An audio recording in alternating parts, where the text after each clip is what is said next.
the spot. We're on the motherfucking spot. Hello, listeners. Welcome to Slovenly On The Spot. This is our third episode, and I'm really happy it's gotten to this point. You know what they say, 3 times the charm. I have a really passionate and striking photographer with me today by the name of Rob Coons. Rob has been a photographer and been a punk rocker for years, and I've been following him for years on Instagram and just getting so inspired, not just as a person who loves going to gigs, but also as a photographer myself. And we met at the We're Loud Fest in Kenya, the 10th edition of it, and it was such a pleasure getting to meet him and getting to see his eye and listening to how insightful and how passionate and how purposeful his photography is. You know, like, it's not just taking photos, it's creating an identity for people, and also just highlighting bands that he loves and that we love too. And I really hope that you get to enjoy this. I definitely did, and yeah. But yeah, Rob, I'm ready to start. Hey, I think we've already kind of started though. Yeah. Well, it's nice to catch up a little bit. Yeah, definitely. Yeah, it's really good to hear from you. You know, Rob, when I first heard you were coming to the festival, I texted Pete. I was like, Pete, is this guy really gonna be there? And because I was like, it's funny because I never really, I've always known your work, but I could never put a name to it, because sure. The punk rock museum guys follow us, and then, like, I have this other friend of mine who's in a band called Necklace, and he's a punk kid through and through, and he told me that you were coming as well. And it was such a pleasure getting to meet you and getting you to take our photos and that kind of thing. It was really, really such a pleasure.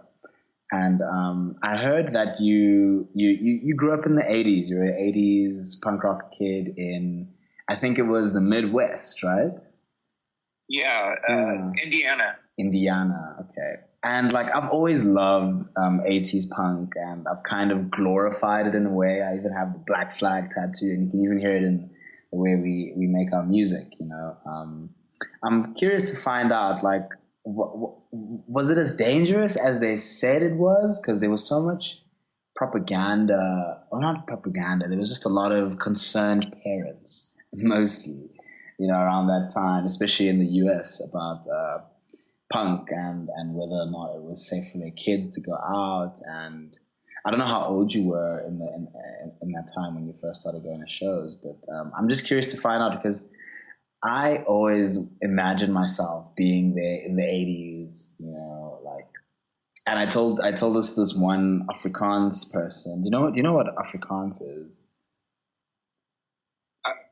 I believe so, but if you could just kind of guide me along here. So the Afrikaans people were just, it's a demographic of South African people who speak a version of Dutch, and they're known, okay, yes, that's what and they're known to be pretty racist. And when I told this guy, I was like, yeah, I really want to time travel back to the 80s and go to a show. And he was like, dude, you would die there, So I'm just curious to find out, was it as dangerous as they say it was, like, especially at the shows and just the people that would be around?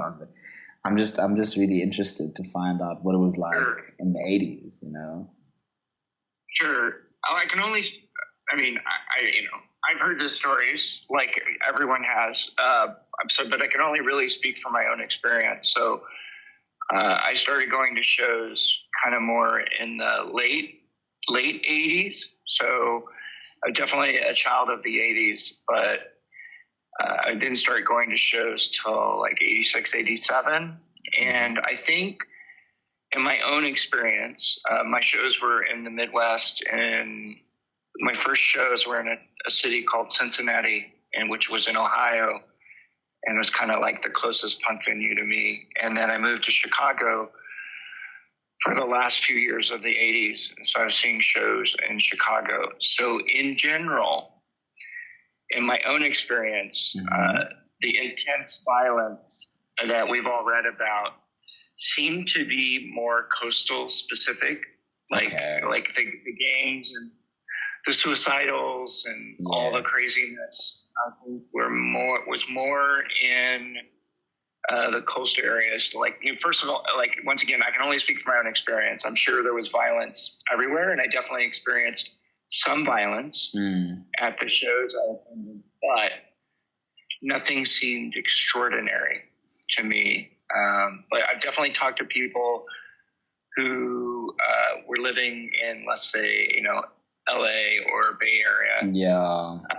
And so during that era, or maybe even into the earlier 80s, and I don't think every show was like that. Yeah. But there was always kind of this tension of, well, who's going to show up tonight? Oh, really? And cause some problems. What kind of people would show up and cause problems? Well, I mean, it was always the gang element in Los Angeles. But once again, I never really had any experience in that, in all the shows that I've ever been to in what we'll call more modern times. I mean, I've been going to shows in LA on and off. I've never lived there, but I've been going there to shows on and off for many, many years. I've never seen any of that kind of legend, if you will, that once existed. But I think a lot of the times, I think in the Bay Area specifically, I think our big issue here was Nazis showing up at shows, especially in that era.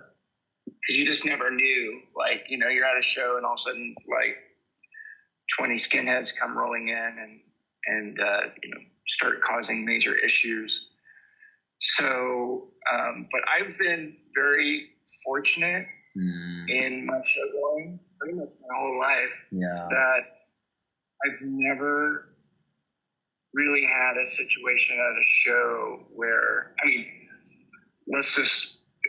I'll approach this comment with caution because I've definitely seen some bad characters at shows that cause serious issue.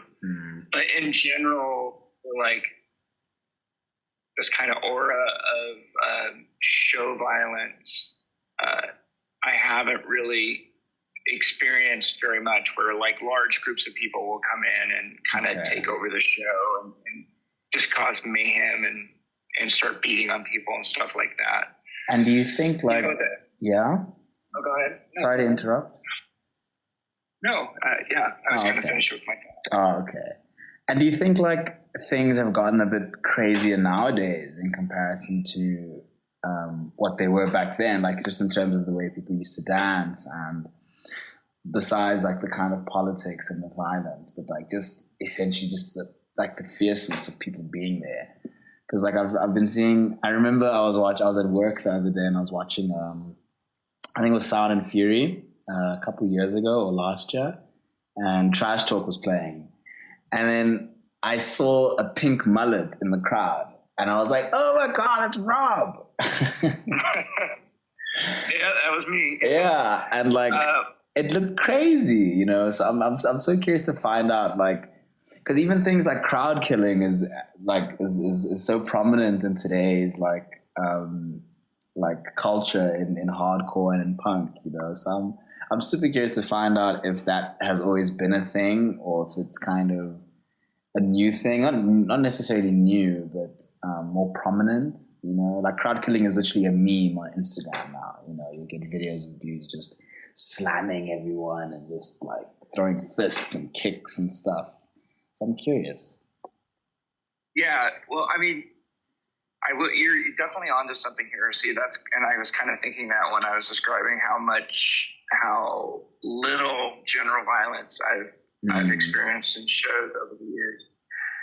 But with that said, the dancing style today in modern times, at least in my experience here in the Bay Area, is more violent than I've ever seen in my entire life. That's a crazy thing. And here's the bizarre part of it is for decades, it's like my experience in general is if someone is being overly violent at a show, they're dealt with. And I'm not saying they have to get beat up or anything, but someone will say something or they have to kind of subdue the person or extract them from the crowd or throw them out, whatever, but now the violence at shows is like accepted. It's weird, so hey? It's one of the most bizarre things I've really, it will baffle me till forever, is someone will like violently, I mean, I'm not talking about, oh, sorry, I accidentally swung my arm and hit you. Yeah. It's more like I purposely intended to punch you in the face. And then it's an acceptable form of violence. And a lot of people, I've seen it over and over, and it sounds like you've seen it plenty, at least on videos, if not at the shows you're attending, where someone will take a punch, and then they just kind of shrug it off, like, oh, it's just part of the culture, culture. And here's the interesting thing to me is if someone's being excessively violent now to shows. So once again, it's all within context. So but in general, someone goes crazy, they punch somebody or kick somebody extremely hard and hurt them. And if that person that got hurt reacts back like most people would, the crowd will actually turn against the person retaliating and be like, hey, this is, if you can't take it, then go to the back. What are you doing up here? You should be expected to be, kicked in the teeth. No, but that's like ridiculous, though. I think that's ridiculous. Like, there's levels, like there's levels to like just having fun, and then there's like deliberately punching someone in the face. But I guess it's I don't know. It's so different for me here in Johannesburg. Like we do a lot of push moshing, and people like to stage dive and stuff, and there will be the occasional asshole who will just start being like a bull and just going everywhere and like making people just uncomfortable. But there's always going to be that, and it mostly happens at our shows, where people just get a bit rowdy. But you always have to be the person who says, hey, chill, like we're all having fun, but we can all have fun in a safe way, I don't want people's teeth to be knocked out. I think in one of the more interesting things that I've seen over the last few years, which has really been interesting to me. So I gotta say, this type of dancing has been around since the 90s. It's taken to a new level. I think is the best way to say it. And in general, it only existed at kind of the heavier hardcore shows. But now, especially if there's a younger audience there, I see it in every genre. Of punk and hardcore. So like you'll be, I'll give you an example. There'll be like an extremely fast grindcore band. Like usually kids, or I use kids loosely, but people would not necessarily be like that level of violent dancing. Okay. So what I'm finding now is a grindcore band will be playing, and the minute they slow down to like kind of more of a heavier hardcore beat, even if it's only for like 30 seconds, everyone, it's this interesting shift in the crowd because people start swinging their arms and kicking each other in an extremely violent way. Sometimes, not every time. Yeah. Typically, for that genre of music, you would never see that style of dancing. I know what you mean. The minute they go into that heavy breakdown that kind of parallels the hardcore music that most of the people are listening to around the Bay Area, it's like, oh, it's on. It's time to like attack each other. So that's been really interesting to me. It's no longer just a certain style of music. It's kind of divulged into everything. Into everything. and it's age based. Not to be ageist, but it really is age based. I find if you go to a show with a crowd that is, an older crowd, it's almost non-existent. But definitely a younger person's game, if you will. I definitely see it at younger audiences. No, I agree. I mean, you have to be very athletic. I mean, hardcore and punk is a very athletic kind of genre. Like it's really like I've seen the craziest things, and the bullies won't be able to do that kind of stuff, Well, that's a true too. Yeah. I also think it's also weird. Not a weird, but it's just a different mentality. People, that's what the younger generation is growing up with. That's what they know. That's what they're reacting to. Whereas people that are older, they didn't grow up with dancing like that. And then when that happens, they're like, wait, what are you doing? Like, I don't want to get hit. You're hurting him. Stop. Yeah. So I've been, when I photograph, I tend to, if it gets crazy like that, I'm out. Like, partly because I don't want to get hit. I get hit all the time, but it's a different type of hit. I think you understand the difference. I get jumped on and hit and pushed all the time at being up front at shows. But when it goes to the next level and it starts getting successfully violent, I'm out. I don't want to get hit in that context, and I definitely don't want my camera gear broken. Yeah, of course. So, so sometimes I get away from the crowd, or if it's okay, I kind of read the environment. Sometimes I might try to get up on the corner of the stage, out of the blast zone. It depends on the venue and the band and everything. But, it's really not my thing. And what's I was just going to say, I've never really, one thing to add is, even before I started taking photos, my entire life, pretty much since the very first show I went to as a kid, I've been in front of the band. I am the kind of person that I have to stand in front of the band almost at every show, because that's you get it. It's not only sounds great to your ears, but it's emotionally moving. That's for me. That's why I go to shows. Is not only do I enjoy it, it sounds great to me. I like the environment. It's who I am, but it moves me. Yeah. And in order to be moved, I've always stood right in front of the band because I want to feel that emotion. So kind of my point is with or without the camera, I've been always been in front of the band. So I don't really know if I had a point per se, but I just wanted to say it's just kind of like, it's where I feel the show. Yeah. So, and I'm finding I'm in that area less and less because the shows are so aggressive now.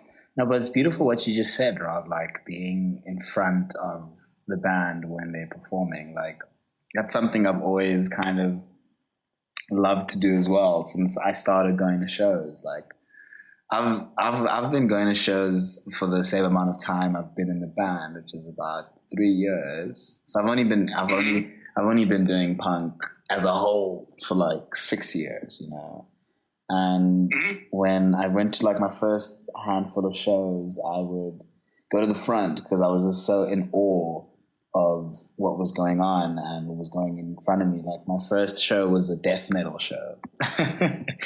It was the craziest thing. Like, there were these dudes in corpse makeup and just playing this really dark, scary kind of music, and I thought I was going to hear punk, and then I see these dudes come on stage with like spikes on their jackets and skulls and who look dead, but it was just such a moving and heartwarming feeling, you know, so much so that I even decided to start this band, you know, like I saw those guys and I was like, wow, like I can do that too, you know. And it was also like, it was this band called Demo Garath Satanam. They were the first all black metal band in Africa, you know, and super cool stuff as well. I mean, I'll see if they have stuff out still, and maybe I can send it to you. Yeah. And what do you do? So when you're like in a crowd like that, what's the worst show you've seen? Like, what's the worst thing that's happened? Like, I'm curious to find out like the horror story of this, because you've been to a lot of shows. Like when you say worse, like someone being injured, or to me, or yeah, just like what, like just generally like what was the most unpleasant thing you've seen at a show? Not like in terms of like just in terms of the theatrics, you know, like of how people dance and that kind of thing. Like who was playing? What did this kid do? How far did he fly? That kind of thing. Geez, worst thing. Or maybe craziest thing. Let me say that. I will. At your discretion, of course. I mean, I have a million stories, but I don't know if it would call it the worst thing, but I will say one of the craziest things I ever saw was, and I'm thinking of it because you brought up the death metal, black metal genres. Back in the 90s, I'm sure you're familiar with the band Mayhem, the famous black metal band in the Scandinavia area. So Mayhem, it was right when black metal was starting to blow up, and the bands were starting some of their first tours of the U.S. So Mayhem played in this tiny club here in San Francisco called the Covered Wagon, which no longer exists. And, Covered Wagon, I would say there were probably, no more than like 100, 150 people there. And we were all so excited to see the legendary Mayhem. And so, it's this tiny stage. It's like a stage, like maybe, a foot high, if that. And so they're pretty much at eye level with the crowd. So me and my friend, we get there super early, and because I didn't know what to expect, and so we're standing right in front of the band, or I should say the equipment. The band wasn't out yet, so we've been standing there for quite some time waiting for them to play.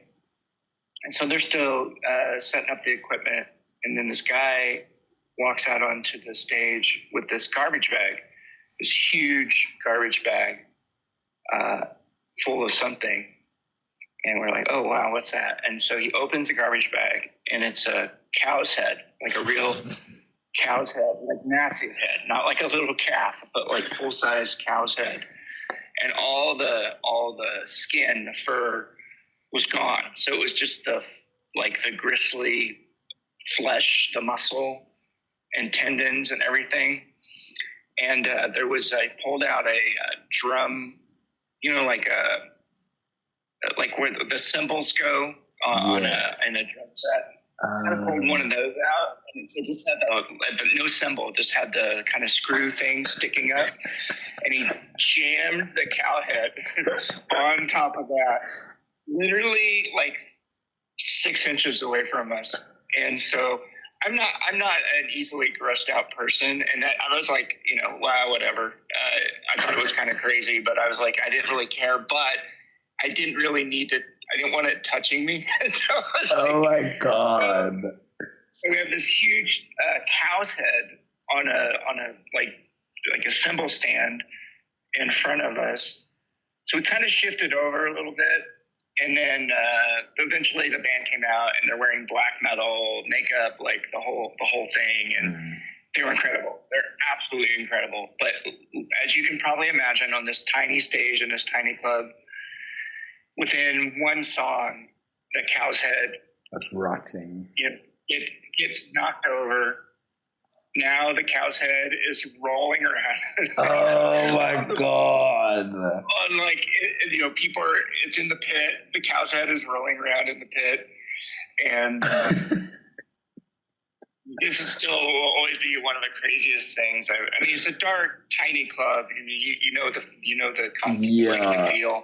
Oh my gosh. Somebody picked up the cow's head, and threw it, across the pit, and it hit. I'll never forget this. It hit this guy in the head. The cow's head hit another guy in the head. It knocked him out. Oh shit. He just flattened out on the floor in the middle of the pit, and he was down for a long. The band never stopped. The band just kept. They just kept going. Fucking mayhem. Sounds like mayhem. People are kicking a cow's head around, and the guy is unconscious in the pit. A couple people are oh, damn, we got to deal with this. That is the funniest story I've ever heard. They get him moving, and he gets back up, and he's good to go. He stayed in the pit. But that was one of the crazier show things. And were you already taking photos at this point, or how did that start? No. I remember I just to bring it back to my experience. I when we met, I told you I take photos, and I've sent you some of the stuff I'm doing. I'm having my first exhibition actually on the 18th of April. Congratulations. Thank you. Yeah, it's a group show. But I remember my journey into photography. It started out just as me being a kid. I think my dad's a journalist, and he had this DSLR Canon 500, I think, D5, C5, whatever. And I had all these friends who were rappers and musicians, and this was when I was still a bit in my shell. So I had this camera, and they were like, "Hey, Abdullah, you have a camera. Take videos of us, take photos of us." And, and we just had fun. I had fun doing that. I would just go to the city a lot. And in Johannesburg, the city is not a place people normally go to.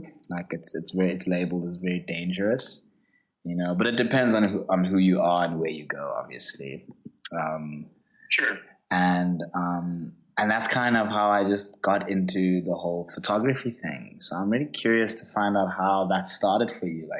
When did you pick up a camera? Why did you pick up a camera? Yeah. So to answer your question, no, I did not have a camera. During the Mayhem show. I know there are pictures that exist of the show. I've seen them. They're not very good pictures. They were kind of taken a little further back, but you can see their faces. And you should send me the link to those. I'd love to, because usually what I do with this is I make a nice little promo clip to advertise this little podcast thing. So whatever. I have to find them. I don't even. It's not something I saved a link. Oh, I see. Okay. I'll make a note though. Okay. I will warn you, they're not that. I don't remember being particularly great photos. So if I can find them, I'll send them over, but it may not be kind of the excitement you're hoping for, given the context. Yeah, I think I need to have this idea in my head, and if there's a picture of it, then it's just going to get ruined. Okay, cool, fair. But camera. I always just went to shows. I never even thought about taking a camera to the show. And then, let's see, I got to think about this. I think this year, I think around October will be my full 10 years of taking show photos. So about 10 years ago, I'm really into the outdoors and nature and hiking and everything. And so decided about 10 years ago I was going to buy a nice camera and I had no thought whatsoever about taking show photos. I was like, I'm going to buy a camera and a nice lens, and then I'll start taking it out on my hikes and seeing if I can photograph, nature, like whatever that means. So maybe I'll see a bobcat or whatever. And so I bought a nice camera, and I had it for a little bit, and then I was like, maybe I'll try to take it to a show. So I took it to a show, and irony of it now is like I was terrified of having a camera at a show. I didn't want it to be in anyone's way, even though it's funny because that's the thing is I was trying to allude to it later is my whole life, regardless of whether I've had a camera or not in my hand, I've been standing in the same area in front of the band since the very first show I went to. But something about being in front of a band now with a camera was really freaky and weird to me. I felt like I was invasive. It was a weird feeling. And there was no flash. I didn't use a flash because I was very uncomfortable with that at that time. So I took a couple photos of this band. Let's see, the band was a band, I think it was a Wizard Rifle, I think was the band. And I got a couple really great shots, like action shots of the drummer. When I went home and I edited it, and I was like, oh, those came out kind of cool. And then I was happy. Like, I was like, oh, cool. I got like 2 or 3 cool shots of the drummer. So moving forward from that, I didn't go to every show with my camera, but I was like, oh, okay, that was a little freaky and scary, but let me try it again.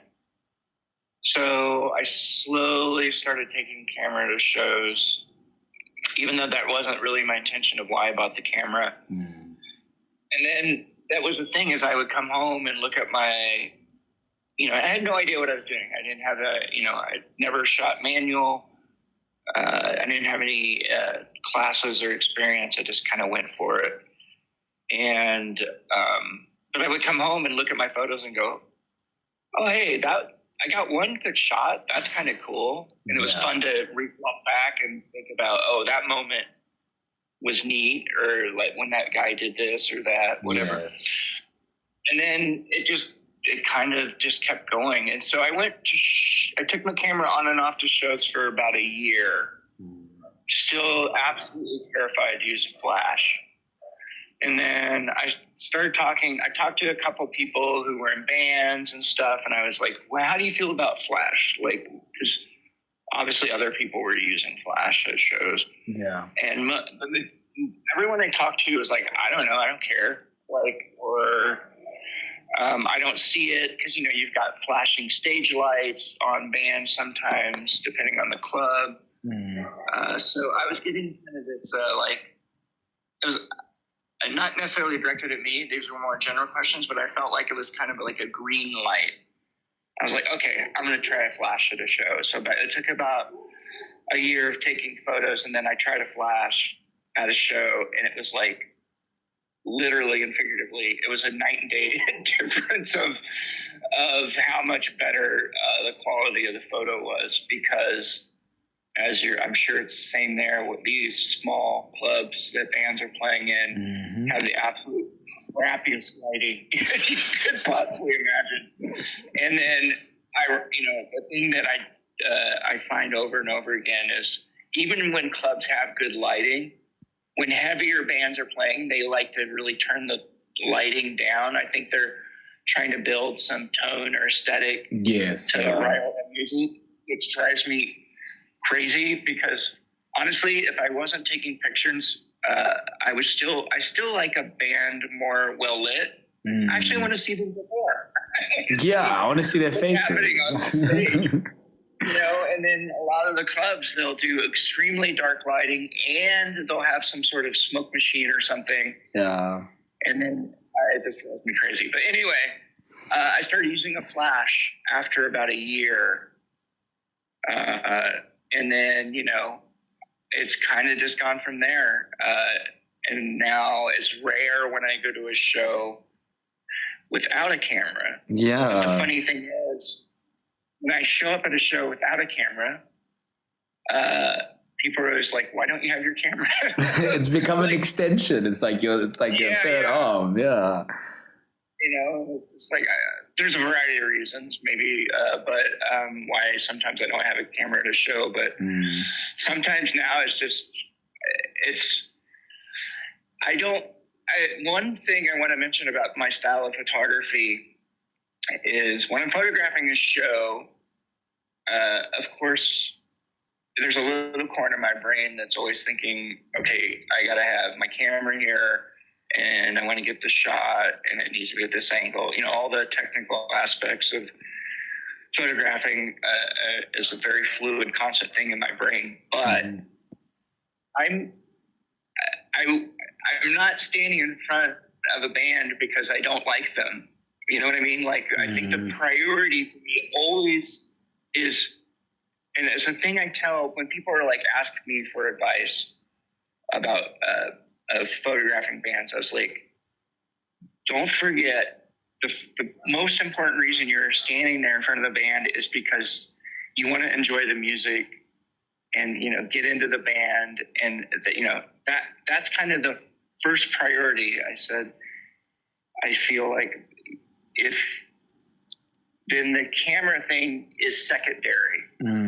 So, so I think my point, what I was trying to get to earlier is, I have a small part of my brain that's always like the technical aspects. But at the end of the day, I'm watching this band. I'm into them. I'm fist pumping, pogoing around, doing whatever. Yeah. And then the camera just is this kind of extension of those feelings. It's somewhat a way of like a homage or appreciation, and Sure. And honestly, for me personally, it's not like how do I phrase this? I think the thing, and everyone has a different way of taking pictures or whatever. Like, it's not a critique of how other people do it. But I've often thought, as a performer, because especially at some of the shows here in the Bay Area, there'll be like the whole front section of the audience will be people with cameras. Yeah. Which always is kind of weird to me. It's like, if I'm a performer and I'm just, it's like paparazzi. Yeah, you end up just performing to cameras, essentially. Yeah, and I always feel like, and I don't want to say like this is a forced act for me, but I'm up there rocking out, I want that band to know that how much their music means to me first. And then I'm almost, I have a camera, but that's not entirely why you're there. You guys rip. I'm so into you. Oh, look, I took your photos. Yes, gotcha. Yeah. There's so many photographers. They're so focused on their camera.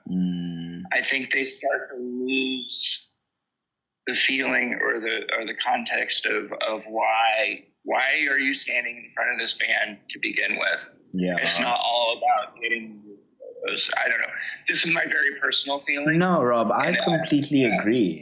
Like there's like back at home, like we have like a lot of photographers too, Not many of them do a lot of band photography though. Like in Johannesburg, it's still very niche as well, just the culture. Like you kind of just see your friends at the same show all the time, which is fun and all good. But then like you'll get the random kind of really good photographers, like the dudes who are exhibiting and who are signed to galleries and that kind of thing. And they'll come into the scene, and it'll be more so like, it'll be like an exploitation kind of thing instead of trying to pay homage or document. And essentially it's just kind of, it's disrespectful, and it's a matter of like just not respecting the art, like they're very good at what they do, but they don't respect the kind of, they don't respect what they're doing and the kind of power that they hold with that camera,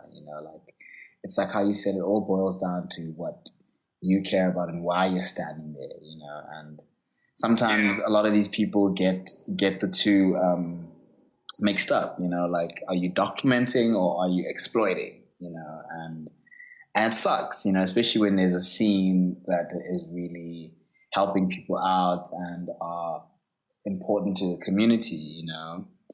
And I just wanted to, like, I already kind of got your opinion on the whole thing. Kind of, that was my next talking point. Just like how you feel about the whole doc, because your style of photography isn't necessarily like documenting. You know, it's more so it's very. I think your work is very fun. You know, and I think that's what the appeal of it is. You know, it's real and it's raw and it's unapologetic. You know. Was that something you kind of just developed over time, or were you taking photos like that all the time? Well,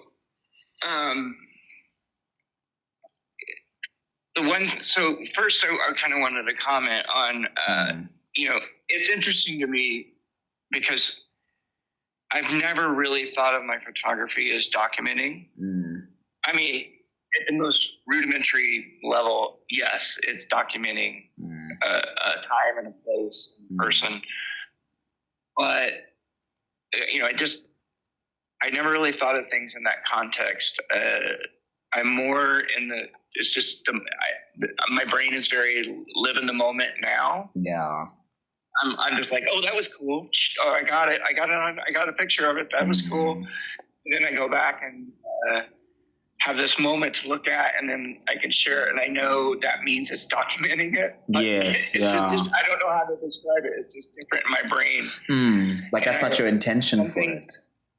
You know, so when it's excitement of the moment, and I just go, look at this cool thing I got to see here. Check this out.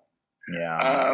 And honestly, part of it is I'm kind of like a hype machine. I truly love and believe in punk and the beauty that it brings to the world, and I want to share it with everyone, and especially share the love of my bands that I really like. Not my bands, but of the bands that I really love. And that has been a kind of a lifelong thing. You know, I worked at Maximum Rock and Roll for 30 years. I was a reviewer. I worked on the radio show. I had a column.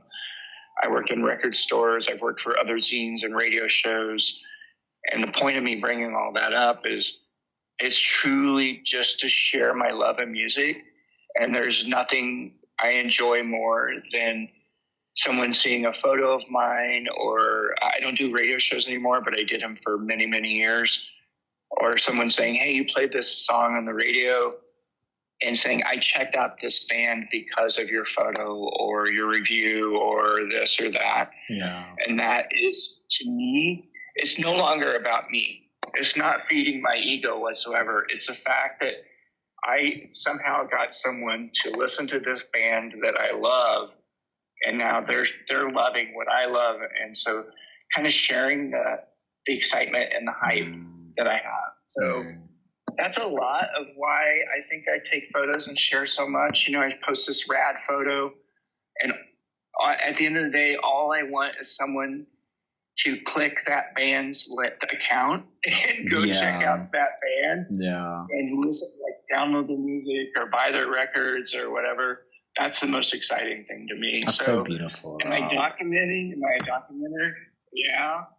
But really it boils down to, I just want to share this amazing moment and band with you. And I hope maybe you'll give them a listen too. But to kind of jump back a little further, you know, it's always the other part of my photography is, you know, I can't really give any sort of interview or anything without mentioning my number one influence, which of course was Murray Bowles, who was a legendary photographer in the Bay Area throughout the early 80s, all the way up until, you know, he passed away a couple of years ago. He was documenting. There you go with the document word. You know, I think he was just out taking pictures of amazing bands and just, you know, sharing them, his love of music with people.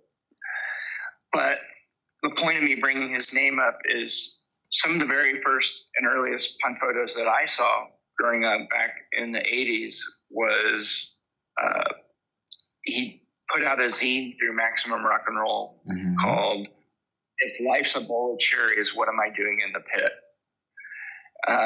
And so I will send you, there's actually a really wonderfully scanned PDF of that zine on the internet, and I'll send it over to you. Okay, thanks. I think it will give you some great context to what I'm about to say. So those images in that zine, even though it was decades before I ever picked up my own camera, really changed things for me. Seeing the energy that he captured, because it's one thing to read a review or hear a story, but to give it some weight and depth, to see these photos of these bands that you've only heard on record. You know, obviously this is well before the internet, so there was no immediacy to that kind of stuff, was really kind of earth-shattering for me, because he was not only documenting these incredible bands, but to this day is some of the best band photos I've ever seen, because he did really tight crops, super energetic, really capturing, you know, the stage dives and the slam dancing and the jumps and the rage and emotion that we're all connecting with at these shows, you know. And so fast forward, you know, and then, you know, I grew up seeing his photos, and then of course many other photos of like Ed Culver and Lynn Friedman. And I love Alison Braun. She's one of my favorites. Oh, amazing. Wow. But really, Murray Bowles was the root, if you will.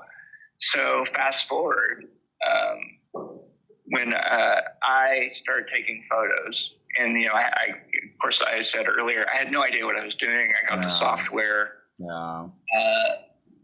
And immediately, you know, everything I shoot is in color. And so immediately when I uploaded that very first group of photos that I took of that band Wizard Rifle I was telling you about earlier, I flipped them all to black and white, because I grew up looking at black and white punk photos. That's the way my brain worked. I was these have to be black and white. And then, you know, I did the tight crops on the drummer, tried to bring out the energy, so on and so forth. And it was a long time before I really suddenly had this bizarre revelation, which wasn't so bizarre at all, that I was 100% emulating Murray. Right? You know, that's how it always goes, though. Hey, like we always want to just emulate the people who we look up to. You know. Sure. So that was kind of a really cool thing. I was like, I just kind of looked at my photos one day. I was like, holy shit. All the things I do look exactly like the type of photos that Murray was doing. I must check him out. I've never heard of him, man. Yeah. I don't really know how far, I think, I want to believe that he's bigger than he probably is, you know, and in the allure of punk photography. Yeah. But just a fun side note, if you look at the cover of Green Day's Dookie record, there's that kind of cartoony graphic. He's on the cover. It's a cartoon drawing of him, and if you look, there's a camera guy on the cover, and he's got a little beard. He's got his glasses on, and he's holding his arm up above his head. Okay. I'm looking at the cover now. I see it. With the blue T-shirt, holding the camera up and the glasses. Yes, I see it. Oh, so that's Murray Bowles. That's Murray. You know, so Green Day being an East Bay punk rock band who had been photographed a million times at Gilman by Murray. When they were designing that cover, I mean, I don't know the whole story. I don't know those guys personally, but he ended up, you know, like, we got to get Murray on that cover. but yeah, anyway, yeah. So I'm looking at Murray's work now. It's really incredible, hey? Sheesh, when are we getting the Rob Coons photography book, hey? So many people have asked when that's happening.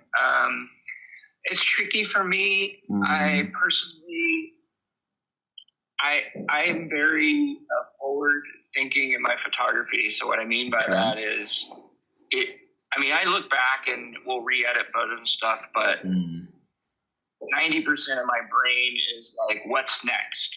What's next? What's next? So it's really hard for me to wrap my brain around going, okay, what has been done? I'm always like, what's next? Yeah. So when people go, oh, you should do a book, I'm like, yeah, but I got like 6 nights of shows coming up. I don't have time to think about a book. Yeah. But people, I think it would be so cool. I've been very fortunate. I have a lot of people offer to help put books together and stuff, but I'm not there yet. Yeah, no, that's fair. Like it's a thing you kind of have to really want, and when you want something, you want it at that moment and in that time. So it's all about timing, I'd say. Timing is definitely a real thing that influences the decisions we make and how we move forward with things, But I wanted to circle back regarding like your inspiration and talking about these old school punk photographers. I know you're friends with the people at the Punk Rock Museum in Las Vegas, and you have some work up there. Yeah. How do you feel about the fact that like your work is getting displayed in that kind of sense, because my partner, she's into art, and I remember she would take me to all these art galleries, and here I am, this angsty 20-something-year-old, like, oh, these guys all have their noses up in the air, and these art, whatever, and it's like, how does it feel having like that kind of connotation between like the kind of work you do and what it represents being made into something people can just view like that? And are you selling it, or is it just kind of like just there for people to view and stuff? Well, for the museum itself, nothing's being sold. Oh, nothing's being sold there. No. For my art, let's clarify. Okay.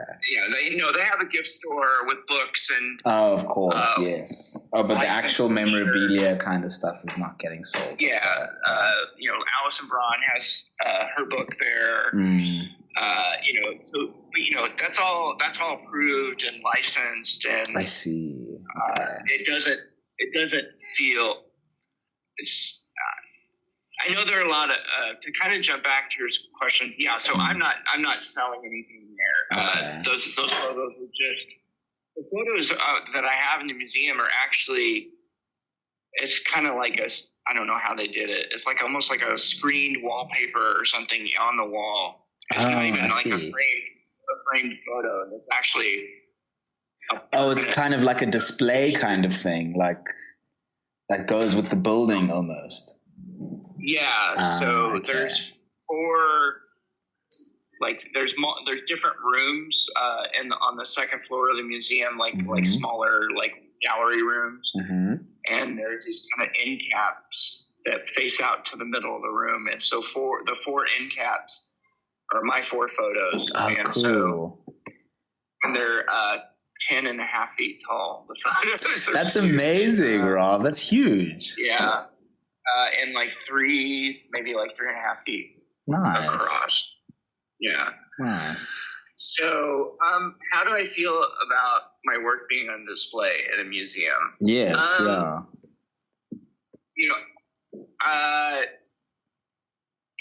This is kind of how I feel about it. Just as a side note, I just messaged you the link to the PDF of Murray Bowles, so feel free to give that a look whenever. Yeah, I sent it through your Insta social media. Thank you. So Yeah, enjoy that. I think you'll enjoy it. And there's the photo. Not to give the big reveal away, but there's a photo of the stage driver flying like over the air, in the air over GBH. You can see Colin from GBH, very small, like down in the corner of the photo. Yeah. There's a stage driver flying over the top of the crowd, and it's a Murray photo, and to this day, it's my favorite punk photo I've ever seen in my life. It was my favorite photo when I saw it decades ago, when I first got that zine back in the 80s. Yeah. I was like, this is inhuman. And here we are many, many years later, and I still, every time I look at that photo, I'm like, that's the best punk photo that will ever be taken. Nothing will ever come close to that. And when you see it, I really enjoy it as well. I should also send you this photo series by this photographer called Karabo Muki. He's a South African photographer. And he's more of like a documentarian kind of thing, you know. And he followed my guitarist's old band, Tulo's band. It was a band called The Come In Your Face. It was the first all-black punk rock band in Soweto and from Soweto and in South Africa, like ever, you know. So they were real pioneers. And they used to have this place called the Dog Pound where people would just kind of hang out, where they would just skate and just party. And it's a beautifully taken photo series, Rob. I think you'll love it. I'll send you the link for that as well. I would love that. Yeah, and you'll see Tulo when he was young, and it was crazy. Oh, that's so cool. Yeah. I got a little sidetracked there, but I did want to kind of jump on that and share that with you. But to kind of go back to your original question, here's my take. We could debate the Punk Rock Museum, and there's a lot of people that are very anti, putting punk in a museum and going blah blah blah whatever. I'm not going to go down that path. What I do want to tell you is my general takeaway in the Punk Museum is it's never felt exploitive to me. Yeah.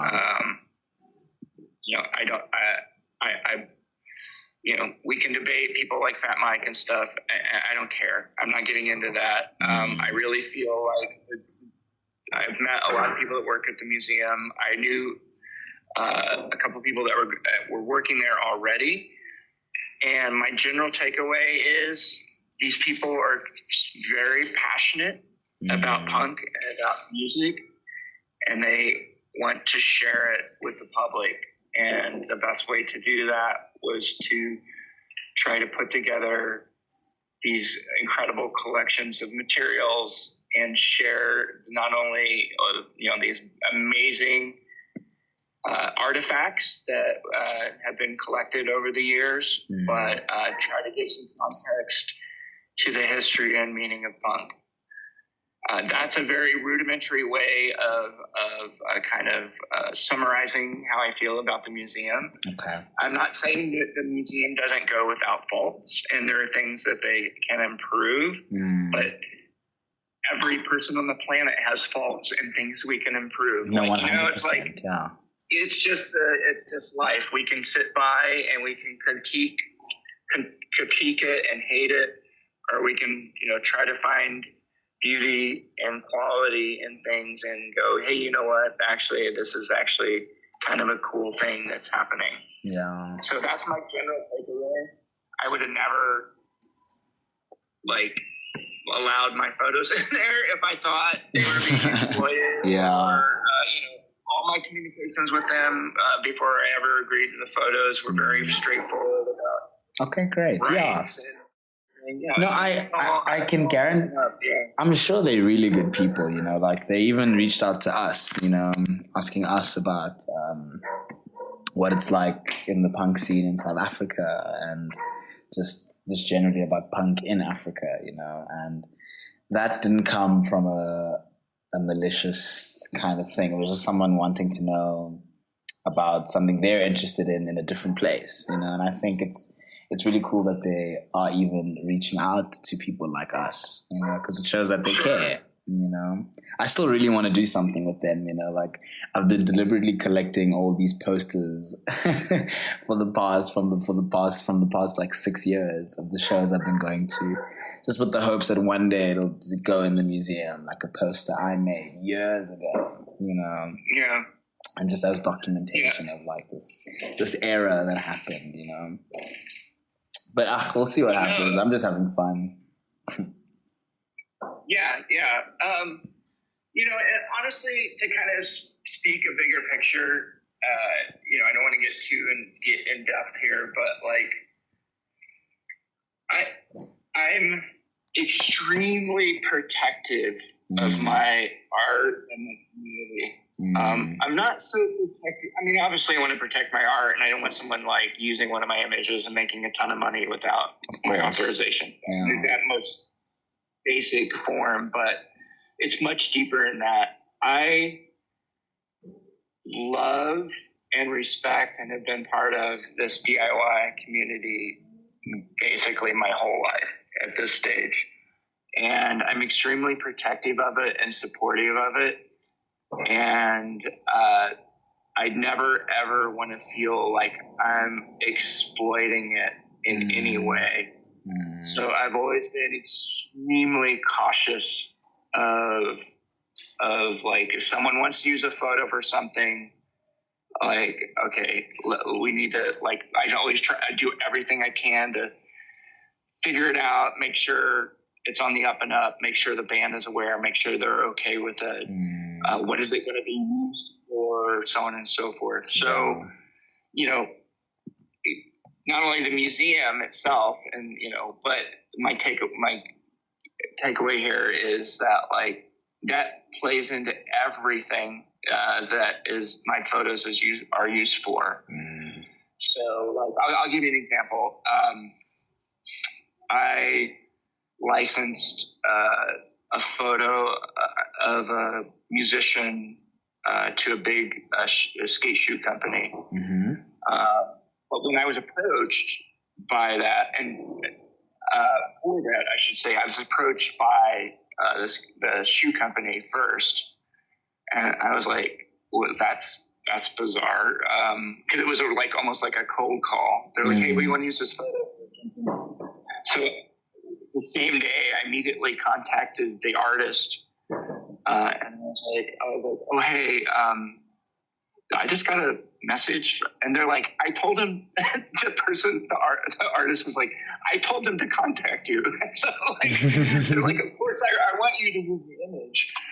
And, you know, it's that kind of, and then I felt really great about it. I was like, okay, well, if you're into it, and you don't mind your image being out there and used in this context, and everything seems to be fair and on the up and up, I'm okay with this. But those are the kind of thought processes that I put into anything that my image is being used for. It's no longer about just protecting my image for my own sake, but how is it affecting our community and that person? And do they agree with it? Are they comfortable with it?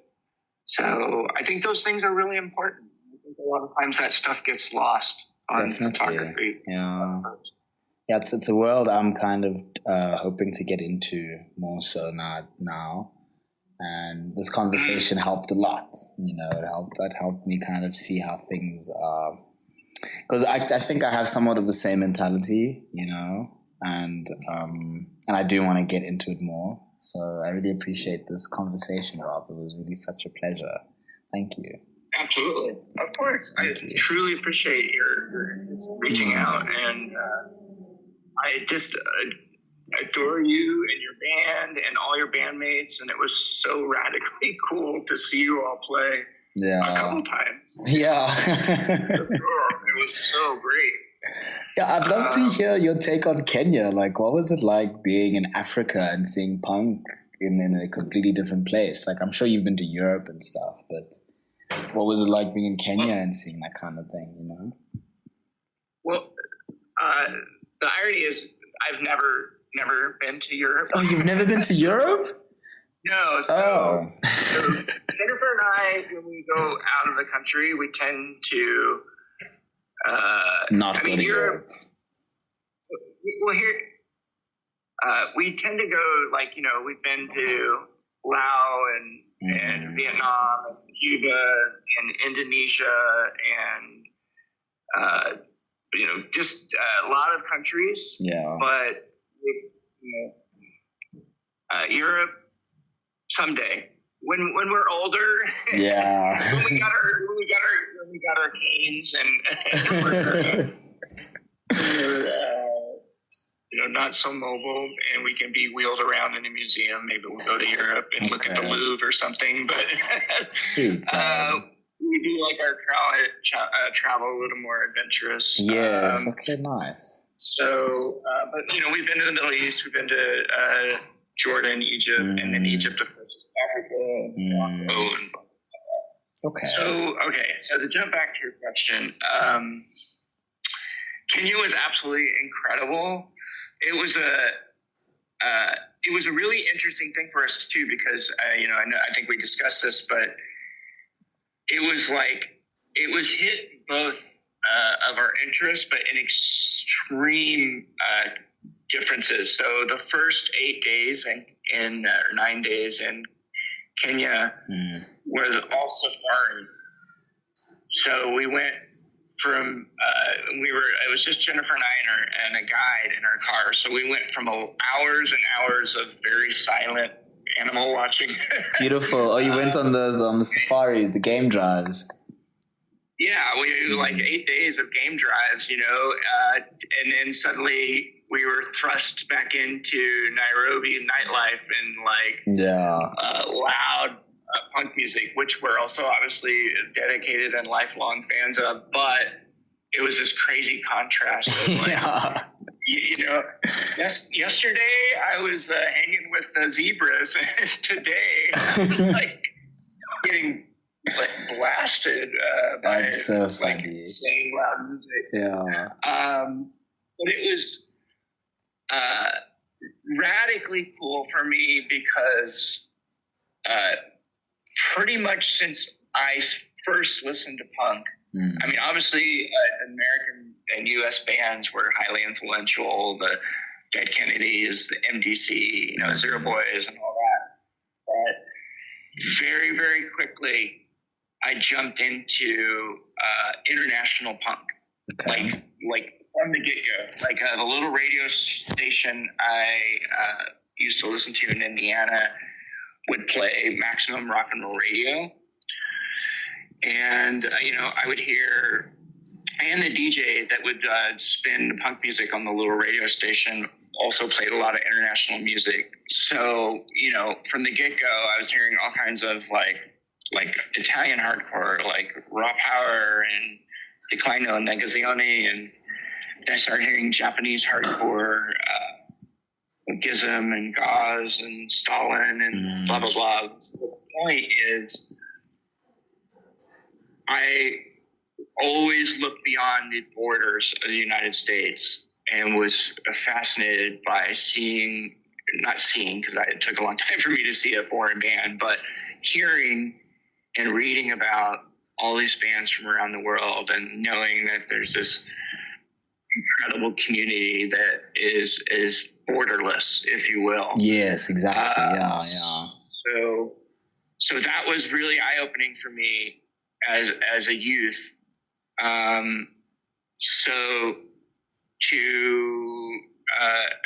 Obviously things are a lot different, and it's different, but it's not. It's still a worldwide community, but everything's at our fingertips now. So you're like, I want to hear a band from here, and you just listen to it. But with that said, getting the opportunity to go to Kenya and experience live music in Kenya and see bands from Kenya and South Africa, obviously, was really mind-blowing to me.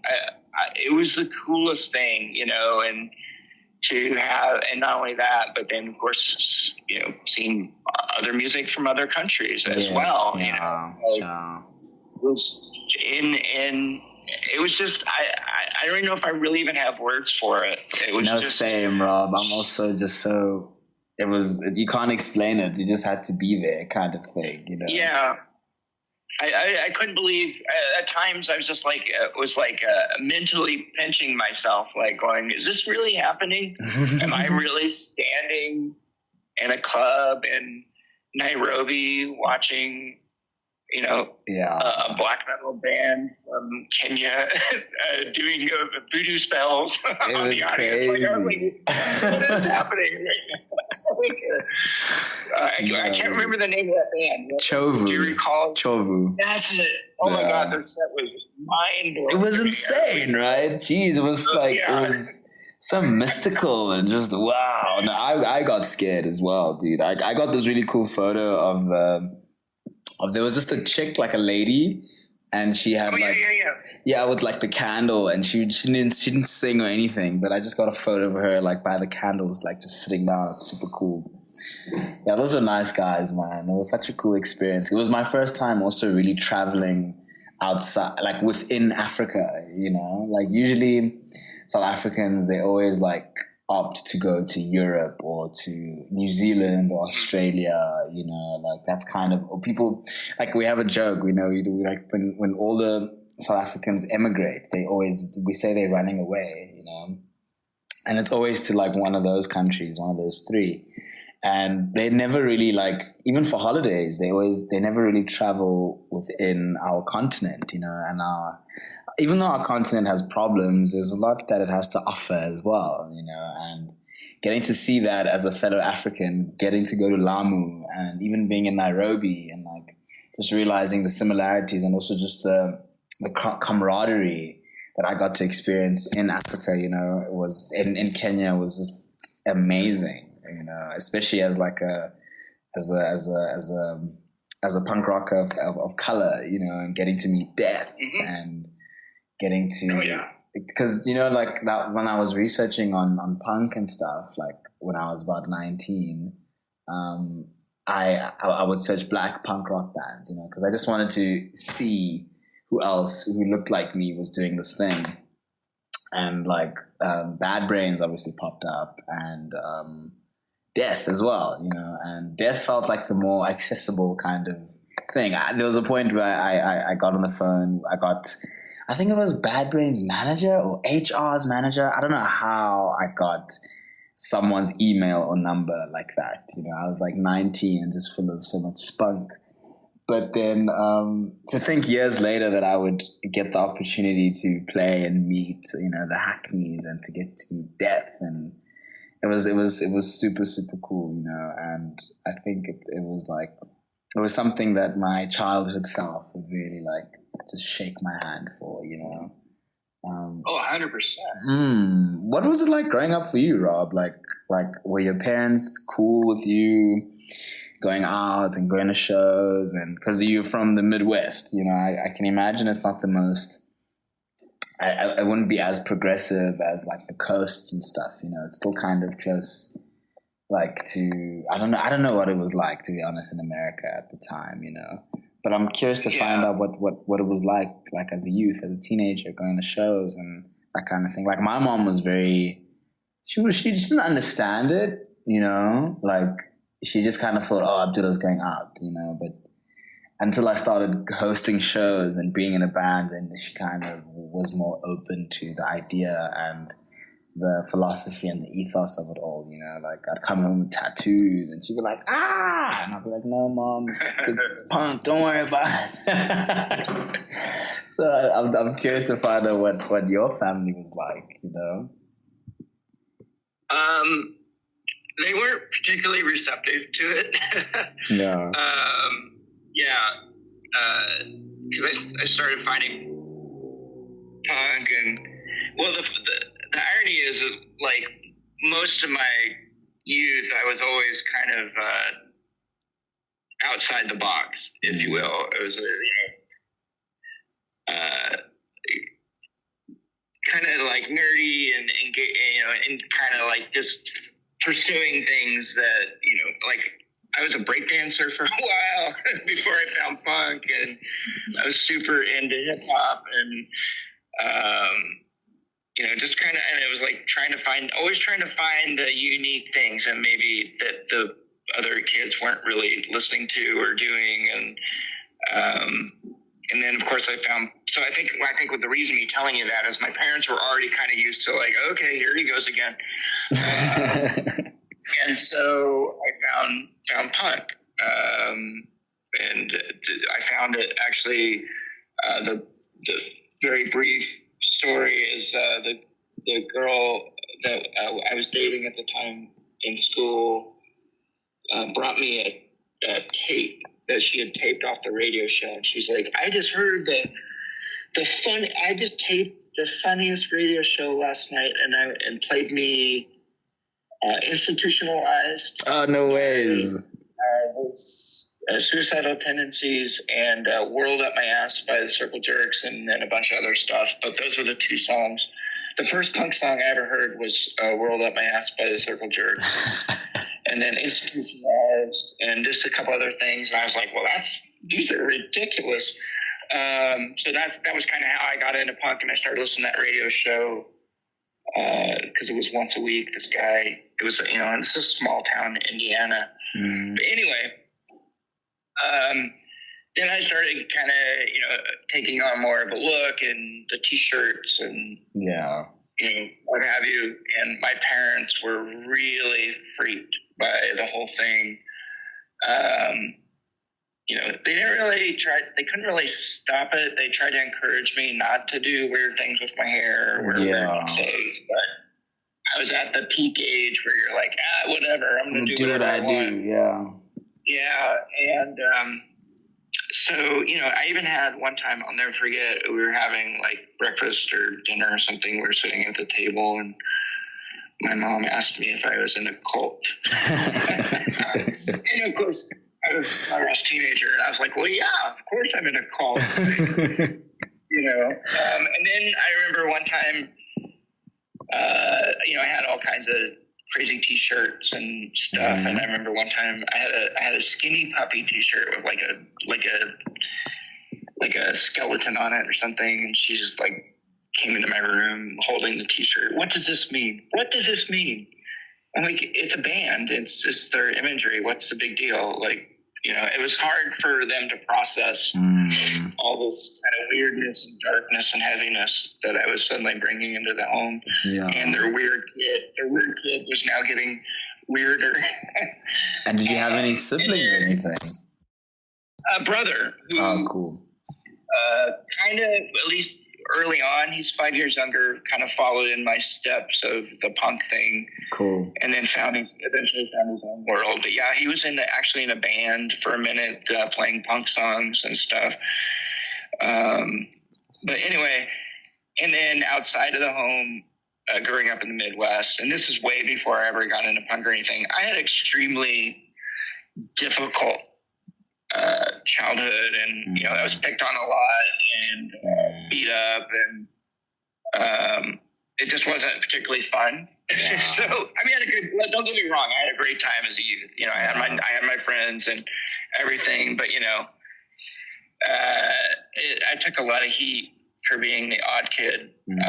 So it was a blessing to finally escape that area and go to the big city and kind of find my way. Yeah, it is a blessing. So it was a little rough, and then the funny part is the years progressed. I was still in the same stuff, listening to the same type of bands. My hair just got weirder and weirder, and my shirt collection got more insane.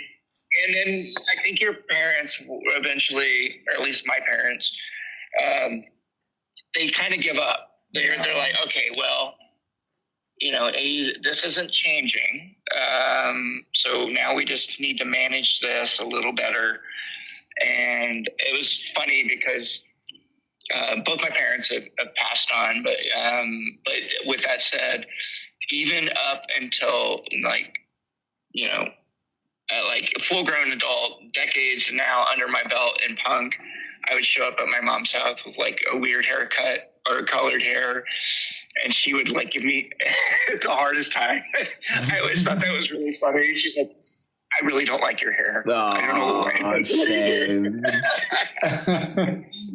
So I think like many parents, I think they reach a point where they're like, you know what?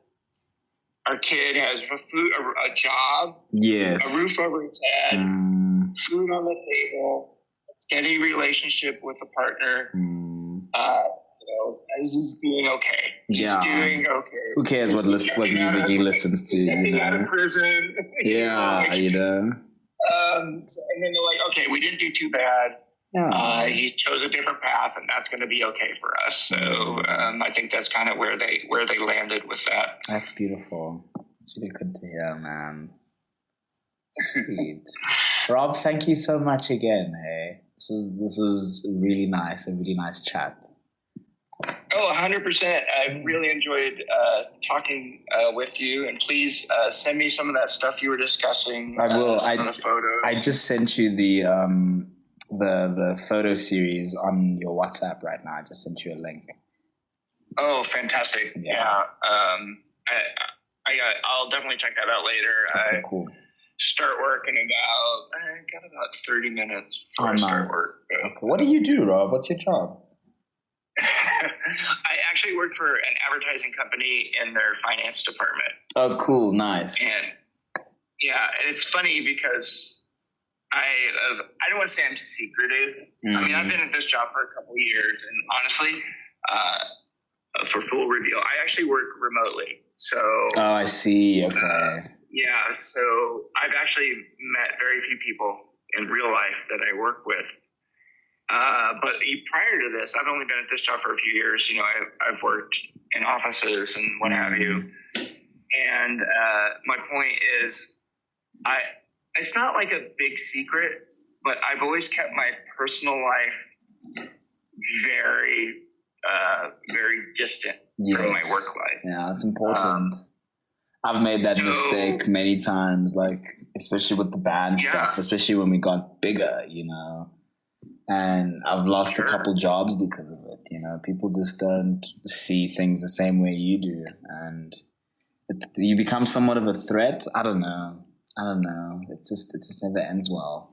Like, it even got to a point where I was working at this engineering firm, and I didn't even tell anyone I was in a band. You know, like nobody knew. And no one knew me at this job. But somehow, some way, they found out, and I couldn't believe it. And it just didn't work out, you know. What a bummer! It's okay. It's all right. Yeah, but it's funny for me because obviously I'll wear now I work remote, but previously I'd wear a weird band shirt or have I would put flyers up at in my cubicle or whatever. Yeah.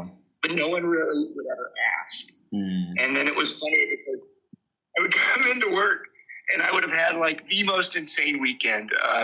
Obviously I'm going to use this as my example of it's not like it happens every time, but let's just use the Mayhem show with the Kaya example. Something insane like that would happen. And then I'd come in and somebody would be like, well, how was your weekend? You're like, oh, it was fun. It was nice out. I enjoyed the weather, but I would never how do you, well, I was at this show and the band pulled out a skinless cow head. And they'd be like, okay, that's enough. I don't need to hear anymore. Thank you.